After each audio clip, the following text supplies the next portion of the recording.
Hi, everybody. I'm Tanya Trump. I'm going to be presenting the last presentation of the night, the paper plate marble maze. So let me share my screen to get started. So give me just a moment to get that all set up, and then we'll get going. Okay, I think we're ready to go.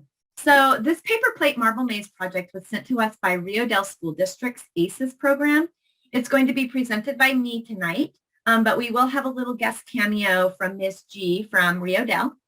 I will be sharing a video showing how to make the project, but I suggest that you watch the presentation and think about your design first before you get started with creating the project, because there's a lot of thought that needs to go into the design process of this engineering marvel that you're going to be creating.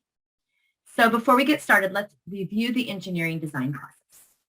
A marble maze involves all of these steps, and I want you to think about them while you watch the video. And how can you apply these steps to your design? The first step is to ask yourself, what do I want to create? Do I want to create a maze, a game, or another type of challenge? Then imagine you're going to need to brainstorm ideas and choose the best one to start with. Next, you're going to make your plan. You might want to sketch out your design on a piece of paper before you transfer it to the paper plate. You're going to create your plan by creating your design and testing it out. Does it work? How can you improve it to make it work better the next time? Going through this cycle, the ask, imagine, plan, create, improve cycle will help you get a design that you're really happy with. You can keep going through that cycle over and over and over again until you get something that makes you happy. Engineers go through this process every day on the job. And for this project, you're going to become an engineer. So let's watch this video. The video is going to show me going through the process of making the paper plate marble maze. It's going to go fast. It's not designed for you to be building along with me. It's designed to get your creative juices flowing.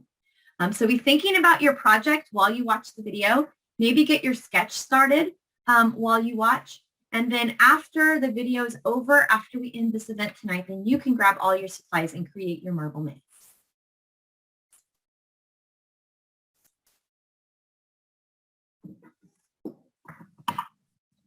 So the things that you're going to need for this activity, you're going to need some basic supplies. So you've got your paper plate, you've got a handful of straws, and I colored these straws because they're white on white. I colored them. You could also color your plate.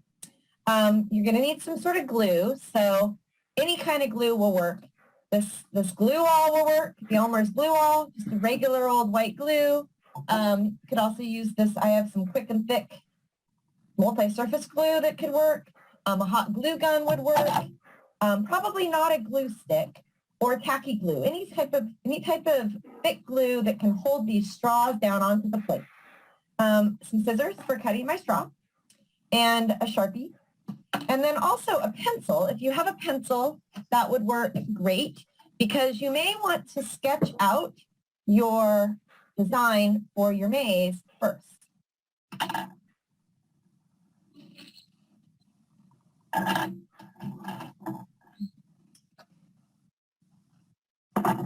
So the next step is to sketch out or kind of decide how you want to lay out your straws on your plate. Do you want a game? Do you want a maze? How do you want it?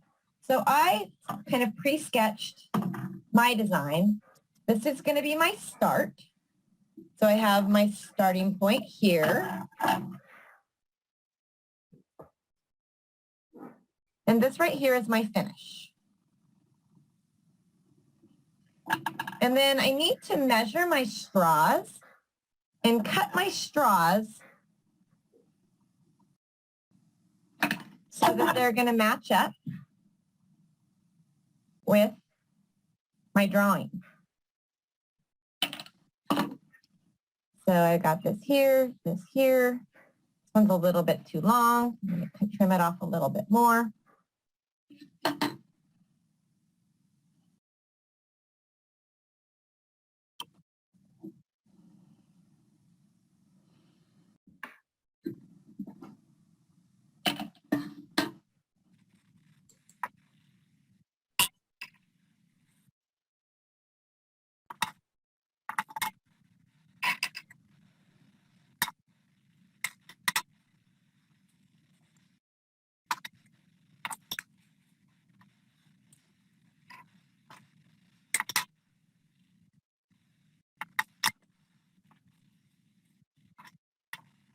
So for this project, there are paper straws. You could use pieces of wood. You could use corks. You could use, well, corks would be hard to cut. You could use pieces of rolled up paper. These were paper straws, but you could use regular straws.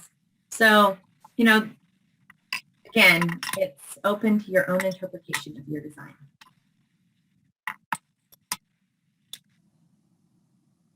Okay, now that I have them all pretty much there, I'm going to start to glue them down.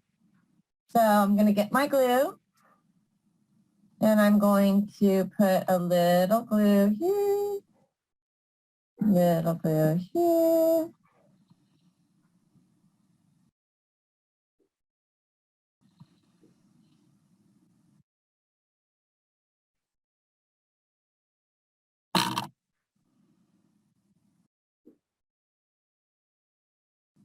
Now my husband was watching me do this, and he said he probably would have put glue on the straws. Do you think putting glue on the straws would be the best way to do it, or do you think putting glue on the lines on your plate? So that, again, is sort of the way the engineer works and how their mindset is working through this. I think that would have been more messy, but I don't know.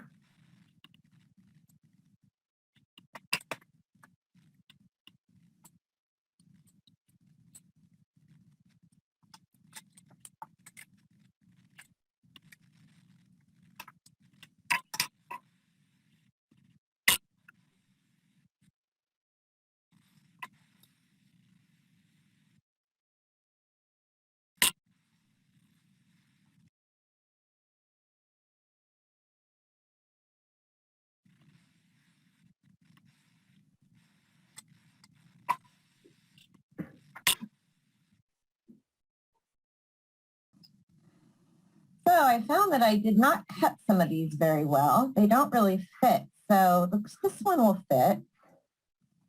Let's see. That one will fit.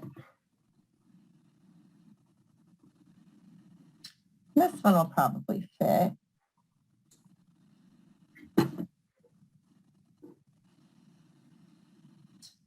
This one's too long, and that is okay because I can trim it.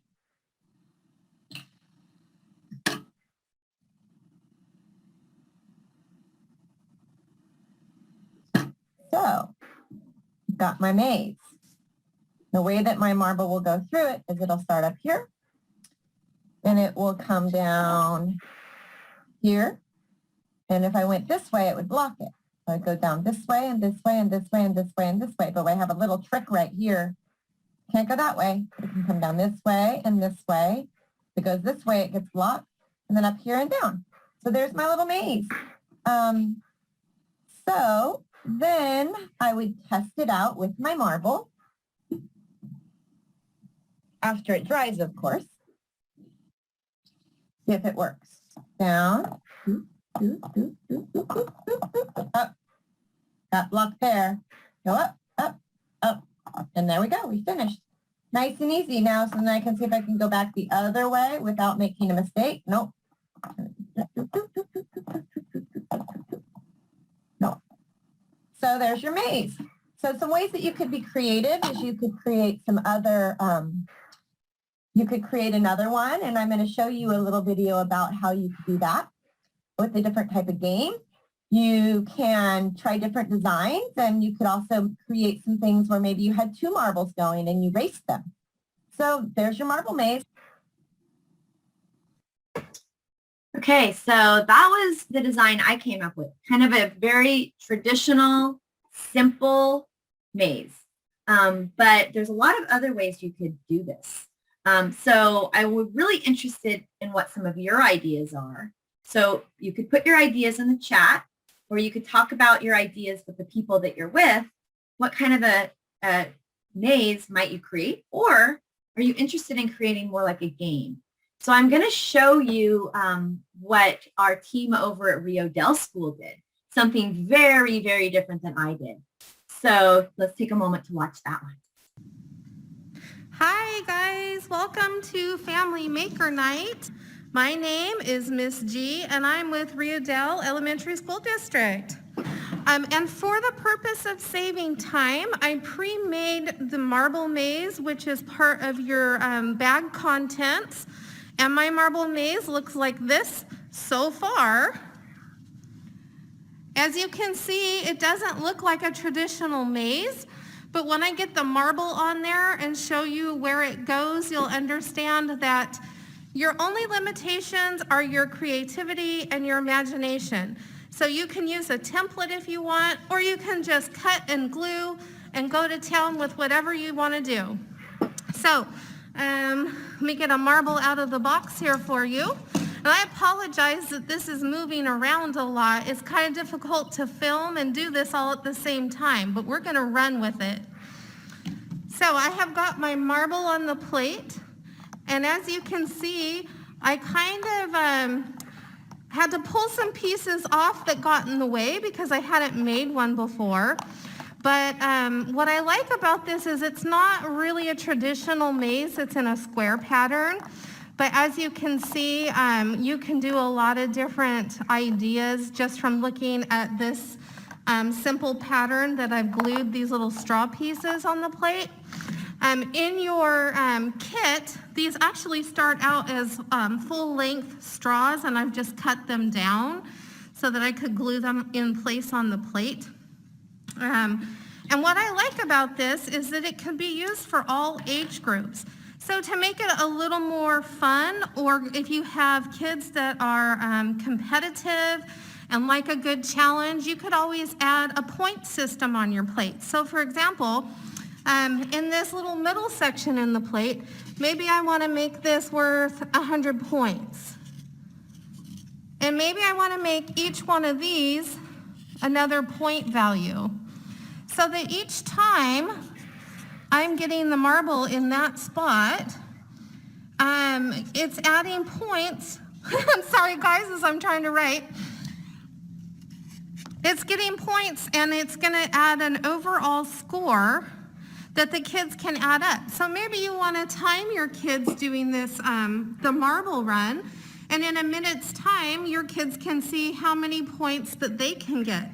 Let's take a look and see how well I can do. Can I get it into the 100? Let's see. Maybe. Well, I got it into the 50. There we go. There's the 100-point one. So as you can see, you can be creative. You can paint your plate ahead of time. You can draw a pattern on it. There's no limit as to what you can do with your kids and your family night. So again, thank you for stopping and watching this demonstration of what a marble plate maze can look like, and hopefully you'll have fun with it as well. Thanks again to the Humboldt County Office of Education. Thank you to the Rio Dell School ACES program and the rest of our sponsors. Have a good time, you guys, and show us what you come up with. Thank you, Mrs. G. So she had some really great different ideas, very, very, very different idea than what I did. So your interpretation of this activity can be something completely different. So I'm really interested and excited of what maybe you came up with. So once you complete your project, I hope that you'll take some pictures or maybe even video yourself playing with your marble maze and upload it to our website. So on the website, and I'm going to be sharing this link with you, with all the people that registered at least, but if you're watching this on the recording, on the website, the Family Maker Night March event website, there is a little button that says share your creations. And if you push that little button, it's going to take you to a form where you can upload your pictures, and then we'll put them into a slideshow on our website once we have everybody's submissions. Okay, so in the chat, I would like to see your ideas, but we're going to move on and we're going to talk before we finish up, just reviewing a little bit about STEAM. So Mary Kate talked about native STEAM in her presentation earlier in the evening, but I want to know your thoughts now and review how science, technology, engineering, art, and math were used in the other 4 projects that were presented. So think about it, put your ideas in the chat or talk to the people around you. how were science, technology, engineering, art, and math used? So I'll start us off because I shared this with the marble board, the marble maze. Engineering was involved a lot in designing and creating your paper plate. We went through that engineering design process. See if I can remember what it was. Ask, plan, create,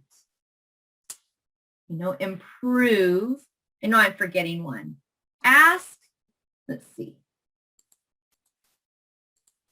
Ask, imagine. Imagine. I forgot the imagine part, the most fun. Imagine, plan, create, and improve. And go through that cycle all over again. So that's engineering. We didn't use engineering with this. We also used engineering. Which other one used engineering? You're right.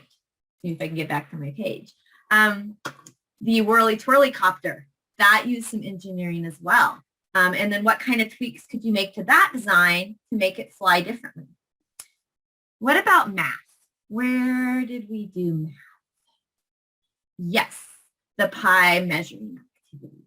That was math. We could also incorporate math into the marble maze activity. If you put some numbers in there, you could use it as a addition or a multiplication type of fun math game. And the color wheel, the drawing your little portions, your triangles, the parts of the circle, that was math. You could do some measuring of angles there. And then how about art? Yep, we did art with Mary Kate at the very beginning with our Water is Life. She shared a lot of art there and had us go through a guided art.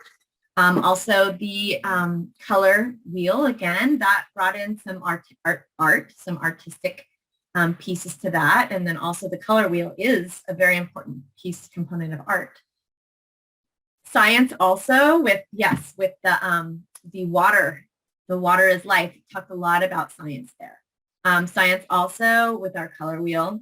Science also with our engineering projects as well. Technology, not so much involved in the things that we did tonight, but I could see some extension activities where you might connect technology with some of these projects. So so STEAM is just so much fun. There's so many different great activities and learning experiences you can do when you know about STEM and STEAM. So that's it. That's the end of our Family Maker Night. And this is the last Family Maker Night of the year. I'm so happy that all of you are here to be with us. I know a lot of you are watching on the recording. We also had a lot of people on live tonight. So super exciting. Family Maker Night will continue in some way, shape, or form in the future. We're also hoping that we'll have a maker fair this year, and I'll be inviting all of you to join us with that. So if you've missed any of our Family Maker Nights, this is our 6th one. We have, if you go to the HCOE Family Maker Night general website, it has all of our previous months. And then if you click on the month, it'll have all of the previous recordings. There are 4 activities for each month. So in total, we're going to have 24 different learning experiences, each with some sort of an activity connected. So those of you watching, I hope that you will take a moment to complete our event evaluation. It's available on the webpage. For those on live, I'm putting the link in the chat. I will be sending out an email tomorrow for everybody who's on live to really encourage you to upload your photos and do the evaluation. But the same goes to all of you watching the recording. Please go to our website, click on the link for tell us what you thought, and the link for, what's it called? The link for tell us what you thought, and the link for sharing your creations. Thank you so much, everybody. I hope you had fun, and I really look forward to seeing your creations. Bye-bye. Enjoy the rest of your evening.